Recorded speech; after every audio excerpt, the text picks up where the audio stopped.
नमः शिवाय। अवधूत गीता 7वां अध्याय। अवधूत श्री दत्तात्रेय जी बोले, गलियों में गिरे पड़े कपड़ों की बनी हुई गुदड़ी धारण करने वाला, पुण्य पाप से रहित मार्ग पर चलने वाला, शुद्ध चित्त वाला तथा ब्रह्म ज्ञानंद के रस में मग्न अवधूत नग्न होकर एकांत स्थान में स्थिर रहता है।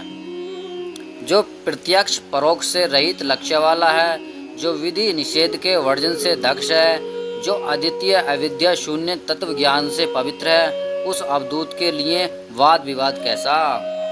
अवधूत लोग आशा रूपी पास के बंधन से मुक्त हैं। वे सोचाचर आदि से रहित होकर आत्मा से सदा जुड़े रहते हैं। इस प्रकार वे सभी व्यवहारों से रहित रहते हुए तत्व स्वरूप हैं तथा शुद्ध ज्ञान के संपन्न रहते हैं।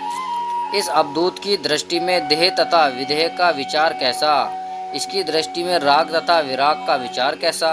वह निर्मल निश्चल तथा आकाश के समान व्यापक रूप वाला है। वह स्वयं स्वभावतः आत्म तत्व स्वरूप है।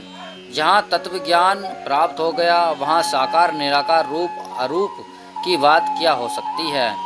जिसे परम आकाश भाव व्याप्त है, उसे सांसारिक विषयों का प्रपंच कैसे स्पर्श कर सकता है। वह ब्रह्म स्वरूप अवधूत आकाश तुल्य शाश्वत तथा हंस रूप है।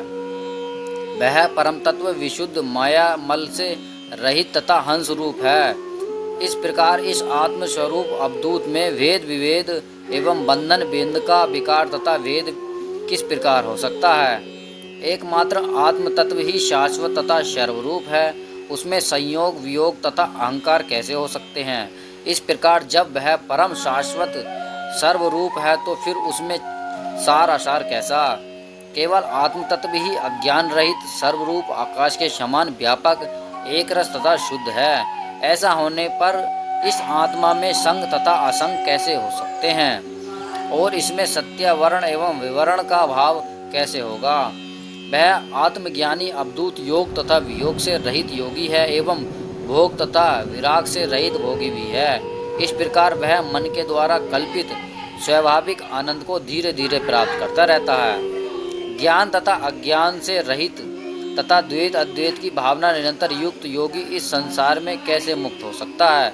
स्वभाव से ही राग योगी रहित योगी शुद्ध अज्ञान रहित आत्मानंद का भोग कैसे कर सकता है। वह आत्म तत्व खंड तथा अखंड के भाव से रहित है। वह संसर्ग विसर्ग भावों से भी रहित है। इस प्रकार वह आत्म तत्व में सार तथा विचार कैसे हो सकते हैं। यह समरस परम तत्व स्वरूप तथा आकाश के समान व्यापक आकाश वाला है। योगी निरंतर समस्त प्रपंचों से रहित होकर आत्म तत्व में लीन रहता है। वह संपूर्ण तत्वों से रहित होकर जीवन मुक्त है। ऐसी स्थिति में उसका जीवन और मरण कैसे हो सकता है। उसी प्रकार उसे ध्यान तथा ध्यान का अभाव किस प्रकार हो सकता है। यह संपूर्ण जगत प्रपंच इंद्रजाल तथा मरु देश के मृग मरीचि के जल के समान मिथ्या है। अविनाशी परिपूर्ण तथा एकमात्र कल्याण स्वरूप आत्म तत्व ही सत्य है। हम लोग धर्म से लेकर मोक्ष पर्यंत चारों पुरुषार्थों के प्रति कामना रहित हैं। विद्वान लोग राग तथा विराग की कल्पना किस प्रकार करते रहते हैं।